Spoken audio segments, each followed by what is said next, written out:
الحمد لله رب العالمين والصلاة والسلام على سيد الأنبياء والمرسلين وعلى آله وأصحابه أجمعين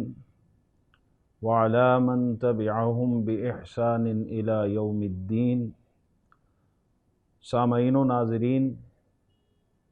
سیرت النبی صلی اللہ تعالیٰ علیہ وسلم کے عنوان پر ایک نئے درس کے ساتھ آپ کی خدمت میں حاضر ہیں۔ گزشتہ درس میں غزوہ فتح مکہ کے حوالے سے گفتگو کی جا رہی تھی اور فتح مکہ کے حوالے سے کچھ تفصیلات آپ کی خدمت میں ہم نے بیان کی تھی کہ کیسے حضور علیہ الصلاۃ والسلام 10,000 صحابہ کا لشکر لے کر مدینہ منورہ سے روانہ ہوئے اور کس طرح حضور نے یہ سفر طے کیا، اور بالخصوص فتح مکہ کا سبب کیا بنا، اس حوالے سے تفصیلاً گفتگو گزشتہ درس میں بیان کی گئی۔ سرکار دو عالم صلی اللہ تعالی علیہ وسلم جب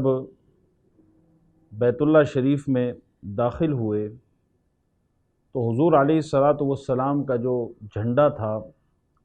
وہ حجون، جسے جنت المعلا کہا جاتا ہے، اسی کے قریب مسجد الفتح جہاں واقع ہے اس کے پاس ہی حضور علیہ السلام کا جھنڈا گاڑا گیا، اور پھر آپ علیہ الصلاۃ والسلام نے اپنی اونٹنی پر اپنے پیچھے حضرت اسامہ بن زید رضی اللہ تعالی عنہ کو بٹھایا اور مسجد حرام کی طرف حضور روانہ ہوئے۔ حضرت بلال رضی اللہ تعالیٰ عنہ اور کعبہ کے کلید بردار عثمان بن طلحہ یہ بھی آپ کے ساتھ تھے۔ آپ صلی اللہ تعالیٰ علیہ وسلم نے مسجد حرام کے پاس ہی اپنی اونٹنی کو بٹھایا اور کعبے کا طواف کیا اور حجر اسود کو بوسہ دیا۔ بلا شبہ یہ انقلاب زمانہ کی ایک بہت ہی حیرت انگیز مثال ہے کہ حضرت ابراہیم علیہ السلام کے جن کا لقب بت شکن ہے، ان کی یادگار خانہ خدا کے اندر 360 بتوں کی قطار موجود تھی، اور اب نبی کریم صلی اللہ تعالیٰ علیہ وسلم فاتح مکہ بن کر حضرت ابراہیم علیہ السلام کے جانشین ہونے کے ناطے آپ کا اولین فریضہ یہی تھا کہ خانہ خدا کو ان بتوں کی آلائشوں اور گندگیوں سے پاک کریں۔ چنانچہ آپ صلی اللہ تعالیٰ علیہ وسلم نے خود بنفس نفیس اپنے ہاتھ میں چھڑی لی، اور اس چھڑی سے آپ علیہ الصلاۃ والسلام ٹھوکر مار کر بتوں کو گراتے جا رہے تھے، اور آپ کی زبان مبارک پر قرآن مجید کی آیت مبارکہ جاری تھی کہ جاء الحق وزہق الباطل ان الباطل کان زہوقا، کہ حق آ گیا اور باطل مٹ گیا، اور بے شک باطل مٹنے والی شے ہے۔ پھر حضور علیہ الصلاۃ والسلام ان بتوں کی جانب گئے جو عین خانہ خدا کے اندر موجود تھے۔ حضور علیہ الصلاۃ والسلام نے حکم دیا کہ ان سب بتوں کو خانہ خدا کعبۃ اللہ سے باہر نکال دیا جائے۔ چنانچہ ان بتوں کو باہر نکال دیا گیا۔ ان بتوں میں حضرت ابراہیم اور حضرت اسماعیل علیہم السلام کے مجسمے بھی تھے، اور ان کے ہاتھوں میں فال کھولنے کے تیر ان مجسموں میں بنائے گئے تھے۔ آپ علیہ الصلاۃ والسلام نے انہیں دیکھ کر ارشاد فرمایا کہ خدا ان کافروں کو تباہ کرے، ہلاک کرے، کہ ان دونوں پیغمبروں نے کبھی فال نہیں کھولی، اور جب تک ایک ایک بت خانہ کعبہ سے باہر نہ نکال لیا گیا، اس وقت تک نبی کریم صلی اللہ تعالیٰ علیہ وسلم نے اندر قدم نہیں رکھا۔ جب تمام بت نکال لیے گئے اور خانہ کعبہ بالکل صاف کر دیا گیا، تو پھر آپ صلی اللہ تعالیٰ علیہ وسلم اپنے ساتھ حضرت اسامہ بن زید اور حضرت بلال اور عثمان بن ابی طلحہ حجبی کو لے کر خانہ کعبہ کے اندر تشریف لے گئے، اور بیت اللہ شریف کے تمام کونوں میں حضور علیہ الصلاۃ والسلام نے تکبیر پڑھی اور 2 رکعت نماز ادا کی، اور پھر آپ صلی اللہ تعالیٰ علیہ وسلم خانہ کعبہ سے باہر تشریف لائے۔ خانہ کعبہ سے جب آپ باہر تشریف لائے تو عثمان بن ابی طلحہ کو بلا کر حضور علیہ الصلاۃ والسلام نے کعبۃ اللہ کی چابی ان کے ہاتھوں میں دی اور ارشاد فرمایا کہ خذوہا خالدۃ طالدۃ لا ینزعھا منکم الا ظالم۔ حضور نے فرمایا کہ یہ چابی، یہ کنجی ہمیشہ ہمیشہ تمہارے درمیان رہے گی، تمہارے پاس رہے گی، اور یہ کنجی تم سے وہی شخص چھینے گا کہ جو ظالم ہوگا۔ اس کے بعد سرکار دو عالم صلی اللہ تعالیٰ علیہ وسلم نے ایک شہنشاہ اسلام کی حیثیت سے حرم الہی میں اپنا ایک دربار عام منعقد فرمایا، جس میں افواج اسلام کے علاوہ ہزاروں کفار و مشرکین خواص و عام کا ایک زبردست جمع غفیر موجود تھا۔ حضور علیہ الصلاۃ والسلام نے ایک خطبہ ارشاد فرمایا، اور یہ خطبہ صرف اہل مکہ سے ہی نہیں تھا، بلکہ اس خطبے میں سرکار دو عالم صلی اللہ تعالیٰ علیہ وسلم نے اقوام عالم سے خطاب فرمایا۔ حضور نے ارشاد فرمایا اپنے خطبے میں کہ ایک خدا کے سوا کوئی معبود نہیں اور اس کا کوئی شریک نہیں، اس نے اپنا وعدہ سچ کر دکھایا، اور اس نے اپنے بندے محمد صلی اللہ تعالیٰ علیہ وسلم کی مدد کی اور کافروں کے تمام لشکروں کو تنہا شکست دی۔ حضور نے فرمایا کہ تمام فخر کی باتیں، تمام پرانے خونوں کا بدلہ، تمام پرانے خون بہا اور جاہلیت کی تمام رسمیں، حضور نے فرمایا کہ وہ میرے قدموں کے نیچے ہیں۔ صرف کعبہ کی تولیت اور حجاج کو پانی پلانا، حضور نے فرمایا کہ یہ وہ اعزاز ہیں جو اس سے مستثنیٰ ہیں۔ حضور نے فرمایا کہ اے قوم قریش، اب جاہلیت کا غرور اور خاندانوں کا افتخار خدا نے مٹا دیا ہے۔ حضور نے فرمایا کہ تمام لوگ حضرت آدم علیہ السلام کی نسل سے ہیں، اور حضرت آدم علیہ السلام مٹی سے بنائے گئے ہیں۔ اس کے بعد حضور علیہ السلام نے قرآن مجید کی یہ آیت مبارکہ تلاوت فرمائی، یا ایھا الناس انا خلقناکم من ذکر و انثی وجعلناکم شعوبا وقبائل لتعارفوا ان اکرمکم عند اللہ اتقاکم۔ یعنی اے لوگو، اللہ فرماتا ہے کہ اے لوگو، بے شک ہم نے تمہیں ایک مرد اور ایک عورت سے پیدا کیا، اور پھر تمہیں مختلف قبیلوں اور خاندانوں میں تقسیم کر دیا تاکہ تم ایک دوسرے کو پہچان سکو۔ بے شک اللہ کے ہاں تم میں سب سے زیادہ معزز وہی ہے جو تم میں سب سے زیادہ اللہ سے ڈرنے والا ہے۔ حضور علیہ الصلاۃ والسلام کے سامنے ہزاروں کفار و مشرکین موجود تھے، اور یہ وہی افراد تھے کہ جنہوں نے مسلمانوں پر طرح طرح کے مظالم ڈھائے، اور ظلم و ستم سے نہ صرف صحابہ کو انہوں نے ظلم و ستم کے پہاڑ ان پر توڑے، بلکہ خود حضور علیہ السلام کی ذات مبارکہ اور حضور علیہ الصلاۃ والسلام کا خاندان بھی ان کے ظلم سے محفوظ نہ رہ سکا۔ آپ علیہ السلام کی صاحبزادی حضرت زینب رضی اللہ تعالی انہا کو نیزہ مار کر اونٹ سے گرایا گیا اور ان کا حمل ساکت ہو گیا۔ یہ وہی لوگ تھے، اور یہ وہی لوگ تھے جو آپ صلی اللہ تعالیٰ علیہ وسلم کے خون کے پیاسے تھے، اور جن کی پیاس نہیں بجھ سکتی تھی۔ وہ جفاکار اور خون خوار تھے کہ جن کے جارحانہ حملوں اور ظالمانہ یرغار سے بار بار مدینہ منورہ کے در و دیوار ہل چکے تھے۔ حضور کے سامنے وہ افراد موجود تھے کہ جنہوں نے صحابہ کرام کی مقدس لاشوں کی بے حرمتیاں کی، ان کے ناک کاٹے، ان کے کان کاٹے، اور نبی کریم صلی اللہ تعالیٰ علیہ وسلم کے چچا حضرت حمزہ کے ساتھ جو سلوک کیا وہ تاریخ کے صفحات پر موجود ہے۔ یہ سارے مظالم ڈھانے والے حضور کے سامنے کھڑے تھے، اور وہ بھی سامنے کھڑے تھے وہ ستم گر کہ جنہوں نے شمع رسالت کے جانثار پروانوں حضرت بلال، حضرت صہیب، حضرت عمار، حضرت خباب،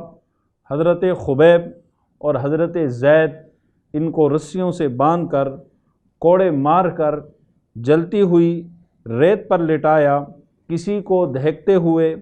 انگاروں پر، کوئلوں پر چلایا، اور کسی کو ایک چٹائی میں لپیٹ کر اس کے ناک میں دھواں دیا گیا۔ یہ تمام ظلم و ستم کرنے والے، ظلم و ستم کا پیکر اور طرح طرح کے مظالم ڈھانے والے آج سب حضور کے سامنے موجود تھے۔ آج یہ سب کے سب 10-12 ہزار مہاجرین و انصار کے لشکر کے سامنے ایک مجرم کی طرح کھڑے تھے، کانپ رہے تھے، اور اپنے دلوں میں یہ سوچ رہے تھے کہ شاید آج ہماری گردنیں اتروا کر، ہماری لاشوں کے ٹکڑے کر کر، وہ یہ سمجھ رہے تھے کہ شاید آج ہماری بوٹیاں بھی چیل کووں کو کھلا دی جائیں گی۔ وہ خوف میں تھے، پریشانی میں تھے، اور وہ یہ سمجھ رہے تھے کہ شاید آج ہماری نسلیں مٹا دی جائیں گی، شاید آج ہمارا نام و نشان مٹا دیا جائے گا۔ وہ اس خوف میں مبتلا تھے کہ اچانک میرے آقا صلی اللہ تعالیٰ علیہ وسلم نے ان سے ارشاد فرمایا کہ بولو، تمہیں کچھ معلوم ہے کہ میں آج تمہارے ساتھ کیا کرنے والا ہوں؟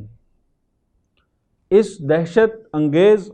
اور خوفناک سوال سے مجرموں کے حواس باختہ ہو گئے، لیکن جبین رحمت کے پیغمبرانہ تیور دیکھ کر ایک امید کی روشنی نمودار ہوئی، اور رحم کی امید کے ساتھ انہوں نے جواب دیا کہ اخن کریم و ابن اخن کریم، کہ آپ کرم والے بھائی ہیں اور کرم والے باپ کے بیٹے ہیں۔ سب کی للچائی ہوئی نظریں سرکار دو عالم صلی اللہ تعالیٰ علیہ وسلم کے چہرہ مبارک پر لگی ہوئی تھی،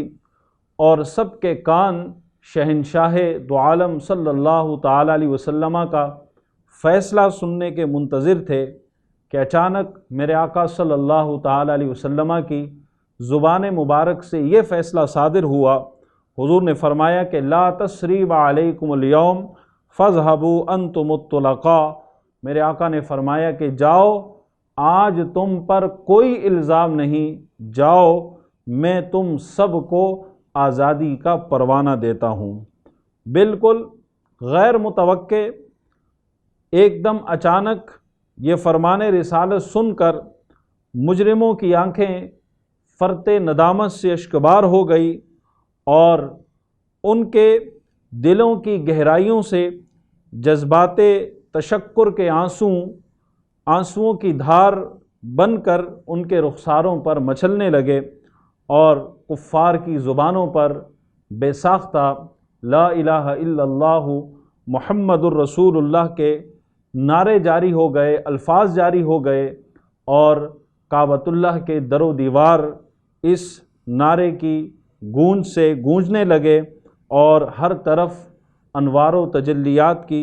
بارشیں ہونے لگی۔ بالکل اچانک ایک ایسا انقلاب رونما ہوا کہ سارا سما ہی بدل گیا، ساری فضا ہی پلٹ گئی، اور یوں محسوس ہونے لگا کہ جہاں تاریک تھا، بے نور تھا، اور سخت کالا تھا، کوئی پردے سے کیا نکلا کہ گھر گھر میں اجالا ہو گیا۔ کفار نے مہاجرین صحابہ کے مکانوں اور ان کی زمینوں پر غاصبانہ قبضہ جما رکھا تھا، اور ظاہر ہے یہ قبضہ چھڑا کر وہ تمام زمینیں اور جائیدادیں مہاجرین کو واپس کرنا تھی۔ چنانچہ حضور علیہ الصلاۃ والسلام نے اس موقع پر بھی کرم والا فیصلہ کیا، اگرچہ عدل کا تقاضا تو یہی تھا کہ وہ زمینیں ان سے لے کر واپس مہاجرین کو دی جاتی، لیکن میرے آقا صلی اللہ تعالیٰ علیہ وسلم نے ایک اور کرم والا فیصلہ کیا، رحمت والا فیصلہ کیا۔ حضور نے تمام مہاجرین صحابہ سے ارشاد فرمایا کہ جس نے تمہارے مکان اور زمین پر قبضہ کر دیا ہے، تم اپنی خوشی سے وہ مکان اور زمین اسے ہبہ کر دو، اسے دے دو۔ اللہ اکبر۔ اے اقوام عالم کی تاریخی داستانوں، بتاؤ کیا دنیا کے کسی فاتح کی زندگی میں کوئی ایسا حسین ورق موجود ہے؟ کیا کسی نے کبھی کوئی ایسا منظر دیکھا کہ کیا کسی نے کوئی ایسا فاتح دیکھا کہ تاریخ میں کوئی ایسا فاتح گزرا ہو کہ جس نے اپنے دشمنوں کے ساتھ ایسا حسن سلوک کیا ہو؟ یقیناً اس آسمان نے اور کائنات کے کسی بھی گوشے نے ایسا فاتح نہیں دیکھا ہوگا، اور بلا شبہ یہ میرے آقا صلی اللہ تعالیٰ علیہ وسلم کی شان ہے کہ جو تمام دنیا کو یہ دعوت دے رہی ہے کہ آؤ اگر حضور کی شان دیکھنی ہو تو ان واقعات کو پڑھو، کہ چشم اقوام یہ نظارہ ابد تک دیکھے، رفعت شان رفعنا لک ذکرک دیکھے۔ اور یہی میرے آقا صلی اللہ تعالیٰ علیہ وسلم کی شان تھی کہ آپ ایسے فاتح بن کر آئے کہ آپ نے کسی پر ظلم نہیں کیا، آپ نے تو عدل بھی نہیں کیا، عدل سے بڑھ کر آپ نے فضل کیا، آپ نے انہیں نوازا، اور ایسی تاریخ رقم کی کہ انسانی تاریخ میں آپ صلی اللہ تعالیٰ علیہ وسلم کے کردار جیسا کوئی اور کردار والا ہمیں نظر نہیں آتا۔ اس کے بعد نبی کریم صلی اللہ تعالیٰ علیہ وسلم نے فتح مکہ کے دوسرے دن ایک اور خطبہ حضور نے ارشاد فرمایا، اور اس خطبے میں حضور علیہ الصلاۃ والسلام نے حرم کعبہ کے احکام اور آداب کی تعلیم دی۔ آپ صلی اللہ تعالیٰ علیہ وسلم نے فرمایا کہ حرم میں کسی کا خون بہانا، حرم کی حدود میں جانوروں کا شکار کرنا اور درخت کاٹنا، حضور نے فرمایا کہ یہ سب کے سب حرام ہیں۔ نبی کریم صلی اللہ تعالیٰ علیہ وسلم نے کعبۃ اللہ کی حرمت کا ذکر کیا، اور کعبۃ اللہ اور سرزمین کعبہ کے تقدس کا حضور نے اعلان فرمایا۔ انصار صحابہ وہاں موجود تھے۔ انصار نے جب قریش کے ساتھ حضور علیہ الصلاۃ والسلام کے اس کریمانہ سلوک کو دیکھا، اور اس حسن سلوک کو دیکھا، اور پھر حضور علیہ الصلاۃ والسلام کچھ دنوں تک مکہ میں ٹھہر گئے، تو انصار صحابہ کو یہ خطرہ لاحق ہو گیا کہ شاید حضور علیہ الصلاۃ والسلام یہیں پر رہ جائیں گے، شاید حضور علیہ الصلاۃ والسلام اپنی قوم کی محبت میں، اپنے وطن کی محبت میں شاید حضور آگے کی زندگی یہیں گزاریں۔ تو انہیں یہ خطرہ محسوس ہوا۔ نبی کریم صلی اللہ تعالیٰ علیہ وسلم نے ان کے اس خیال کی اطلاع جب حضور علیہ الصلاۃ والسلام کو پہنچی کہ انصار صحابہ ایسا سوچ رہے ہیں کہ شاید اب حضور دوبارہ مدینے نہ آئیں اور مکہ ہی میں قیام پذیر ہو جائیں، جب حضور کو اس کی اطلاع ہوئی تو میرے آقا صلی اللہ تعالیٰ علیہ وسلم نے انصار صحابہ سے کہا کہ اے انصار صحابہ، المحیا محیاکم والممات مماتکم۔ حضور نے فرمایا کہ اے میرے انصار صحابہ،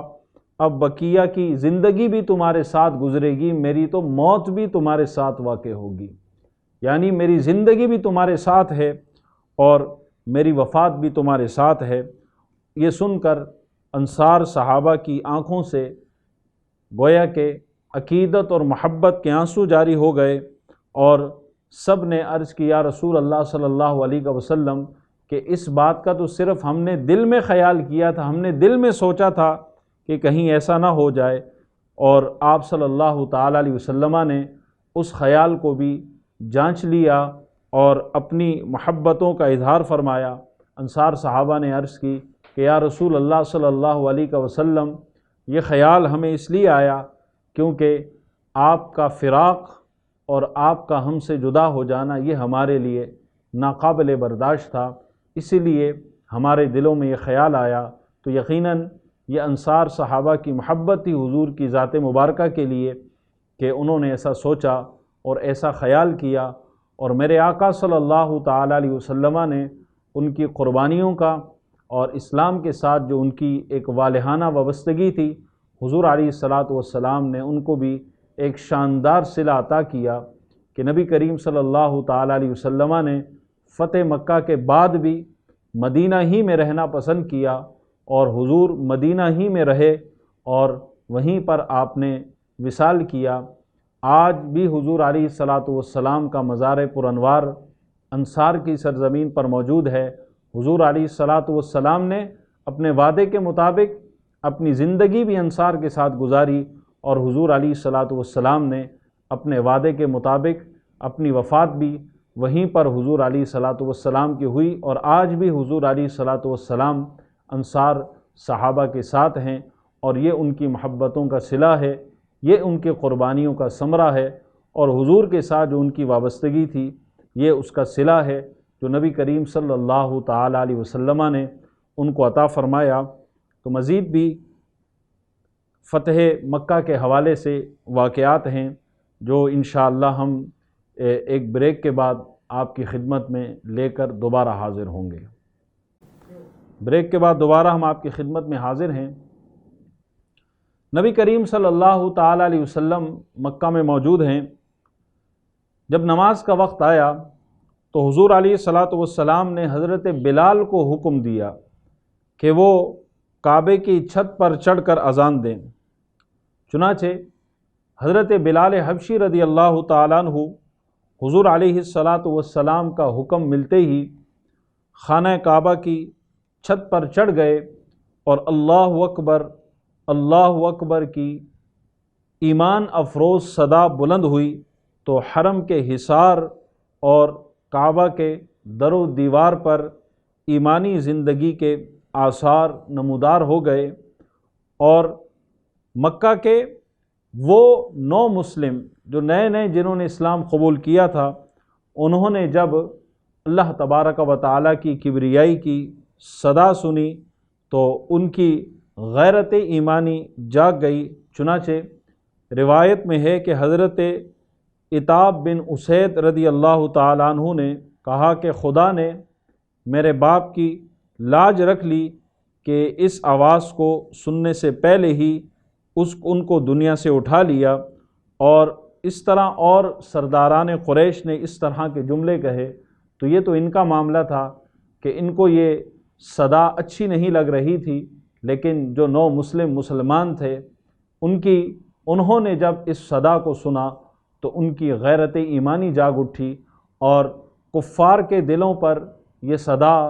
تیر کی طرح ان کے دلوں میں پیوست ہو گئی، اور انہوں نے اس طرح کے جملے کہا۔ کسی نے یہ کہا کہ اب جینا بیکار ہے، کسی نے یہ کہا کہ میرا باپ اچھا تھا کہ جو یہ آواز سننے سے پہلے دنیا سے چلا گیا۔ تو یہ ان کی دل کی خباثت تھی کہ جس کا اظہار وہ اپنی زبان سے کر رہے تھے، مگر حضرت عتاب بن اسید جن کا ہم نے ذکر کیا، انہوں نے اس وقت تو یہ جملہ کہا، لیکن بعد میں اللہ تبارک و تعالیٰ نے ان کو ایمان کی دولت عطا فرمائی اور ان کا دل نور ایمان سے چمک اٹھا، اور پھر یہ سچے مسلمان بن گئے اور ہمیشہ اسلام کے وفادار رہے۔ چنانچہ جب حضور علیہ الصلاۃ والسلام مکہ سے جب روانہ ہوئے تو حضور علیہ الصلاۃ والسلام نے حضرت عتاب بن اسید ہی کو مکہ میں اپنا نائب، اپنا خلیفہ مقرر کیا۔ اس کے بعد حضور علیہ الصلاۃ والسلام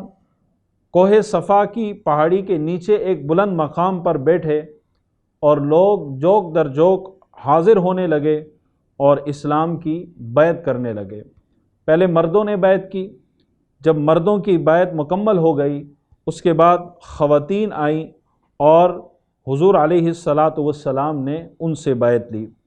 اور ان تمام شرائط کے ساتھ بیعت لی جو شرائط اللہ تبارک و تعالی نے قرآن مجید میں بیان کی ہیں۔ حضرت ام المؤمنین سیدہ عائشہ صدیقہ رضی اللہ تعالی عنہا فرماتی ہیں کہ خدا کی قسم آپ صلی اللہ تعالی علیہ وسلم نے بیعت کرتے وقت کسی عورت کے ہاتھ کو نہیں چھوا، صرف کلام ہی سے بیعت فرما لیتے تھے۔ تو یہ بیعت کا انداز ہے کہ مرد کی جب بیعت کی جاتی ہے تو باقاعدہ اس سے ہاتھ ملا کر بیعت لی جاتی ہے، لیکن عورتوں سے بیعت لیتے وقت اسلام کی یہی تعلیمات ہیں کہ ان کے ہاتھ کو نہ چھوا جائے بلکہ کلام سے ان سے بیعت لی جائے۔ انہی عورتوں میں نقاب اوڑھ کر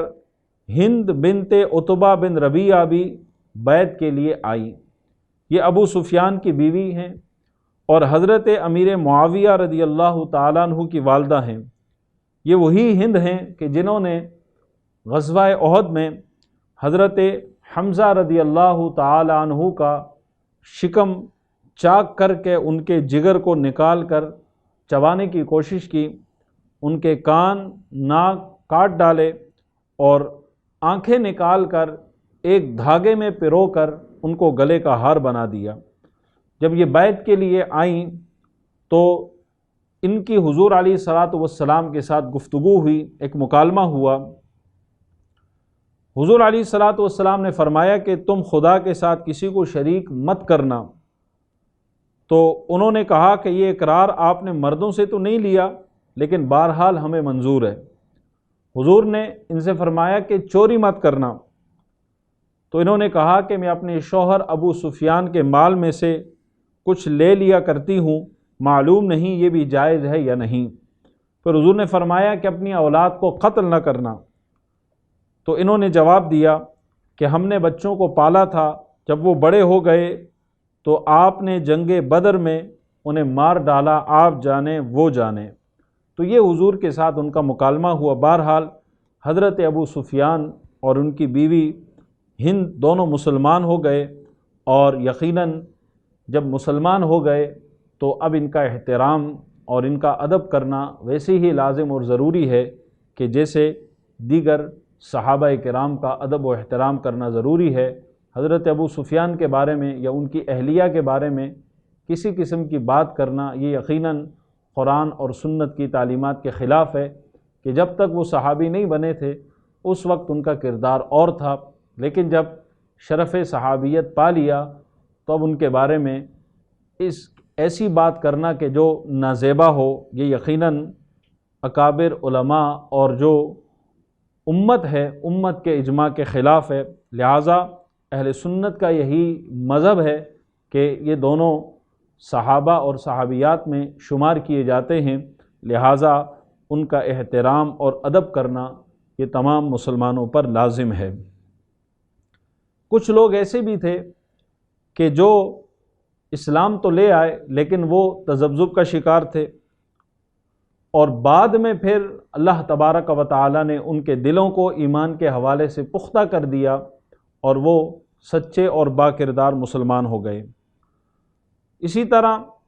ابو سفیان اور ہند کے بارے میں بھی علماء نے یہی لکھا کہ ابتدا میں ان کا اسلام بھی تذبذب کا شکار تھا، لیکن بعد میں انہوں نے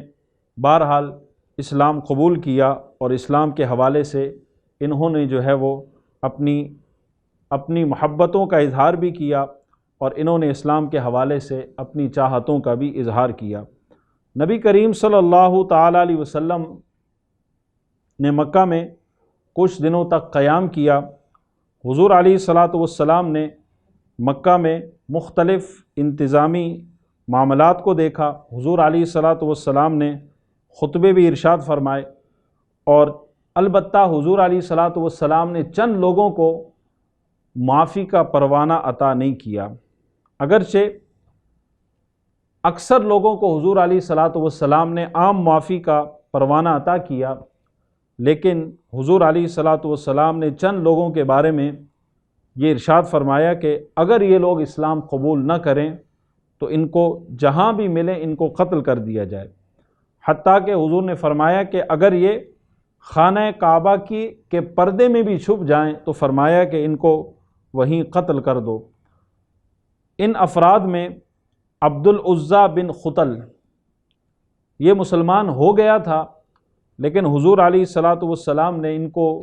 کسی کام کے حوالے سے روانہ کیا، زکوٰۃ کے جانوروں کی وصولی کے لیے روانہ کیا، اور ان کے ساتھ ایک دوسرے صحابی کو بھیجا۔ راستے میں ان کی تکرار ہوئی تو اس نے اس صحابی کو قتل کیا، اور پھر یہ معاذ اللہ وہاں سے بھاگ گیا اور پھر مرتد ہو گیا، اور بعد میں مسلمانوں کے خلاف لڑتا رہا۔ چنانچہ حضور نے حکم دیا کہ یہ جہاں پر بھی ملے اسے قتل کر دیا جائے۔ اسی طرح حویرث بن نقیط یہ ایک بہت بڑا شاعر تھا، اور نبی کریم صلی اللہ تعالیٰ علیہ وسلم کی ہجو کرتا تھا، اور ایک خونی مجرم بھی تھا،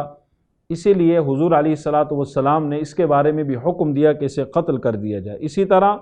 مقیس بن صبابہ اسے بھی قتل کر دیا گیا، حارث بن طلالہ اسے بھی مار دیا گیا۔ تو یہ وہ چند افراد تھے کہ جن کو معافی کا پروانہ نہیں دیا گیا، بلکہ حضور علیہ الصلاۃ والسلام نے حکم دیا کہ ان کو قتل کر دیا جائے۔ سرکار دو عالم صلی اللہ تعالیٰ علیہ وسلم نے نہ صرف مکہ مکرمہ کو بت پرستی کی لعنت سے پاک کیا، بلکہ مکہ کے اطراف میں بھی جہاں بت پرستی کی جا رہی تھی، حضور علیہ الصلاۃ والسلام نے آس پاس کے علاقوں کو بھی بت پرستی کی لعنت سے پاک کیا۔ چنانچہ حضور علیہ الصلاۃ والسلام نے مختلف صحابہ کرام کے لشکر بھیجے، اور ان لشکروں نے جا کر مکہ کے اطراف کے جو علاقے تھے جہاں بت پرستی کی جا رہی تھی، وہاں جا کر انہوں نے بت پرستی کو ختم کیا، بتوں کو توڑ دیا، اور نہ صرف مکہ کو بت پرستی سے پاک کیا، بلکہ اس پوری سرزمین کو سرکار دو عالم صلی اللہ تعالیٰ علیہ وسلم نے بت پرستی کی لعنت سے پاک فرما دیا۔ نبی کریم صلی اللہ تعالیٰ علیہ وسلم نے جہاں لوگوں کو معافی دی، وہاں کچھ افراد ایسے بھی تھے کہ جو مکہ سے فرار ہو گئے۔ یہ 4 افراد ہیں کہ جو اس وقت مکہ سے بھاگ نکلے اور انہوں نے راہ فرار اختیار کی۔ ان میں پہلا شخص ہے اکرمہ بن ابو جہل۔ یہ ابو جہل کا بیٹا ہے، اس لیے ان کی اسلام دشمنی کا کیا کہنا۔ لیکن جب حضور کی آمد کا ان کو پتہ چلا تو انہوں نے راہ فرار اختیار کی اور یہ مکہ سے یمن چلے گئے۔ لیکن ان کی بیوی ام حکیم جو ابو جہل کی بھتیجی تھی، انہوں نے اسلام قبول کر لیا اور اپنے شوہر اکرمہ کی معافی کی درخواست لے کر حضور علیہ الصلاۃ والسلام کی بارگاہ میں حاضر ہوئیں۔ حضور کی بارگاہ میں انہوں نے اپنے شوہر کو معاف کرنے کی درخواست پیش کی۔ نبی کریم صلی اللہ تعالیٰ علیہ وسلم نے ان کی درخواست پر ان کے شوہر اکرمہ کو معاف کر دیا، اور پھر یہ خود یمن اپنے شوہر کے پاس گئی اور انہیں جا کر بتایا کہ رسول اللہ صلی اللہ تعالیٰ علیہ وسلم نے تمہیں معاف کر دیا ہے۔ چنانچہ اکرمہ حیران رہ گیا اور انتہائی تعجب سے کہنے لگا کہ کیا مجھے محمد صلی اللہ تعالیٰ علیہ وسلم نے معاف کر دیا؟ تو انہوں نے کہا کہ ہاں۔ تو پھر یہ اپنے شوہر کو لے کر پھر حضور کی بارگاہ میں حاضر ہوئی، اور پھر ان کے شوہر نے کلمہ پڑھا اور دائرہ اسلام میں داخل ہوئے۔ حضور علیہ الصلاۃ والسلام نے اکرمہ کو جب آتے ہوئے دیکھا تو حضور علیہ الصلاۃ والسلام بے حد خوش ہوئے، اور خوشی میں حضور علیہ السلام اتنی تیزی کے ساتھ اٹھے کہ آپ کی چادر زمین پر گر پڑی، اور خوشی سے حضور علیہ الصلاۃ والسلام نے ان سے بیعت اسلام لی اور یہ اسلام میں داخل ہوئے، اور پھر صحابی رسول کے مرتبے سے سرفراز ہوئے۔ تو اللہ تبارک و تعالیٰ کی شان ہے کہ ابو جہل کتنا بڑا اسلام کا دشمن تھا، اور اسلام کے ساتھ دشمنی کرتا ہوا دنیا سے گیا، لیکن اس کے بیٹے کو اور اس کی بہو کو، دونوں کو اللہ تبارک و تعالیٰ نے اسلام کی دولت عطا فرما دی، اور اکرمہ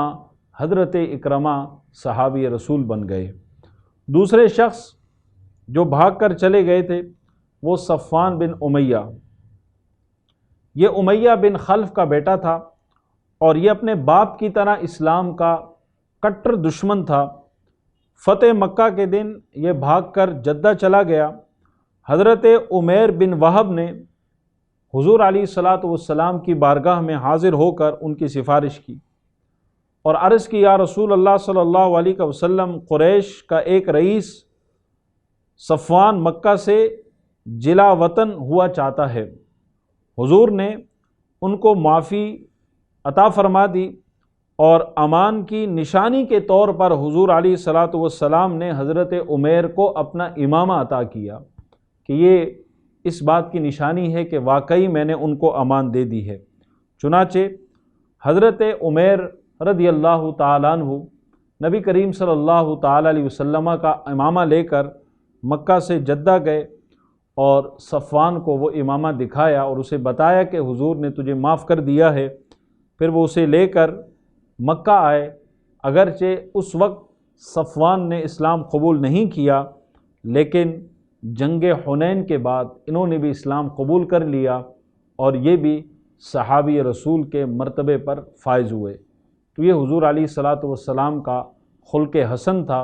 حضور کی شان کریمانہ تھی کہ آپ نے اتنے بڑے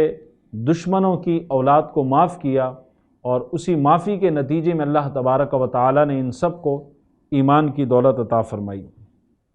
اسی طرح تیسرے شخص جو مکہ سے فرار ہو گئے تھے وہ کعب بن زہیر تھے۔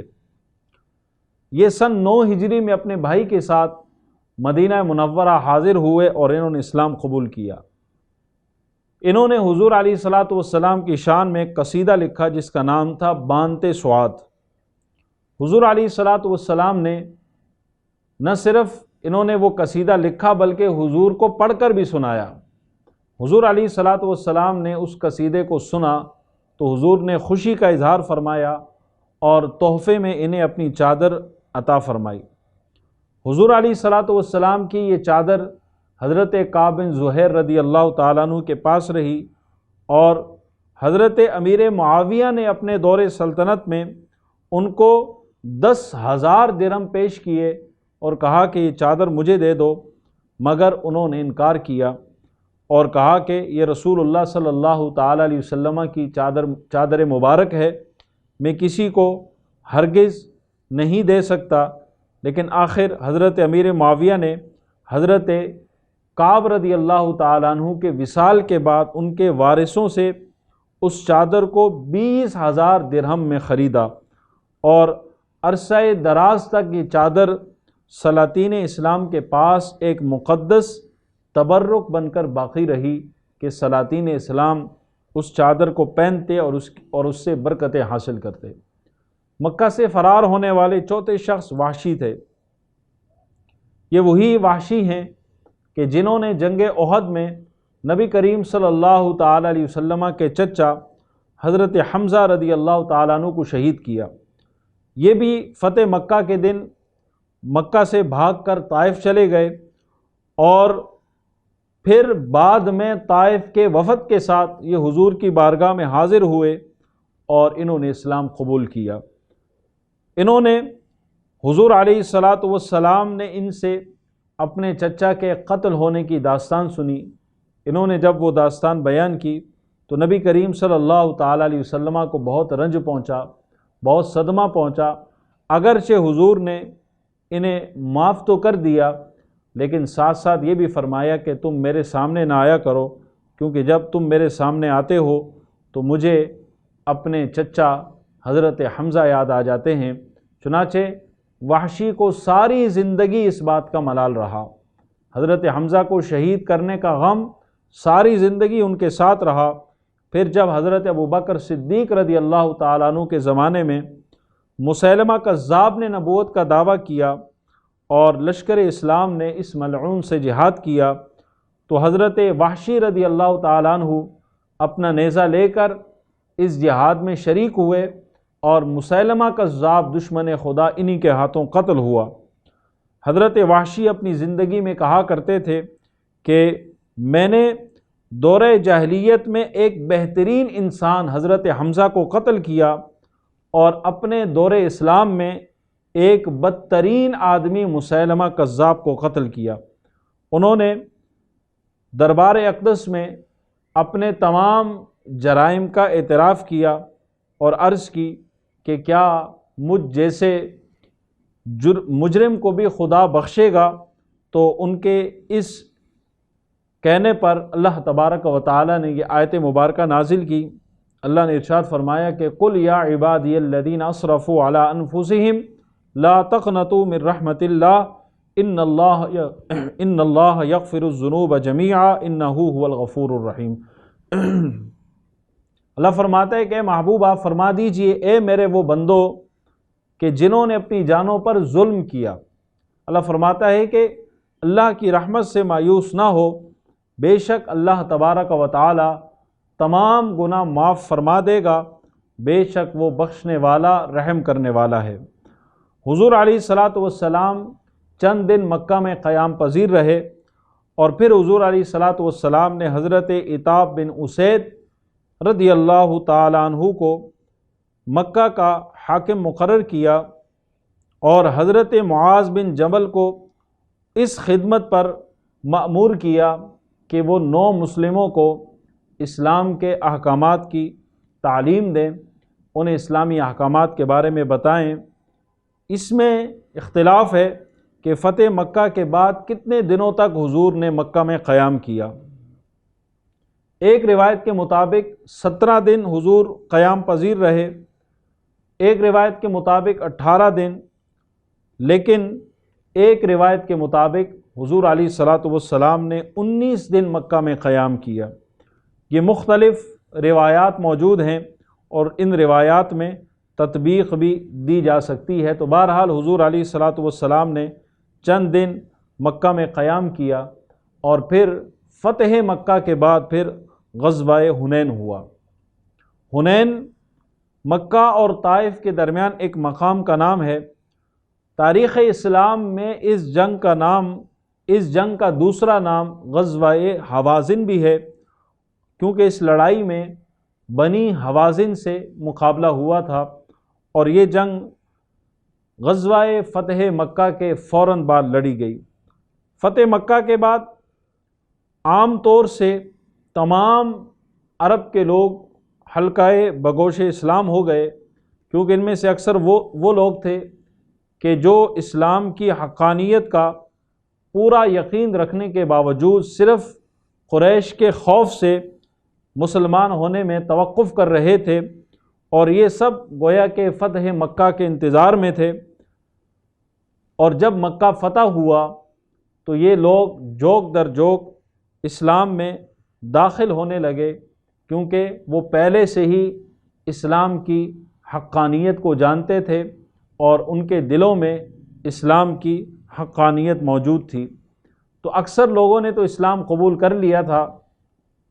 لیکن مقام حنین میں 2 قبیلے آباد تھے، قبیلہ حوازن اور قبیلہ ثقیف۔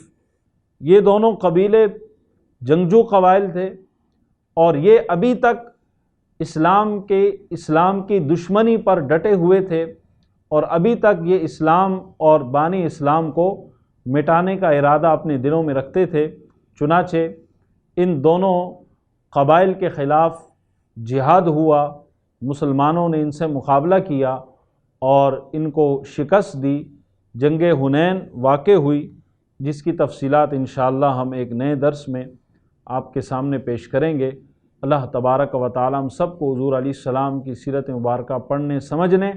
اور اس سے استفادہ کرنے کی توفیق عطا فرمائے۔ وما علیہ الا البلاغ المبین۔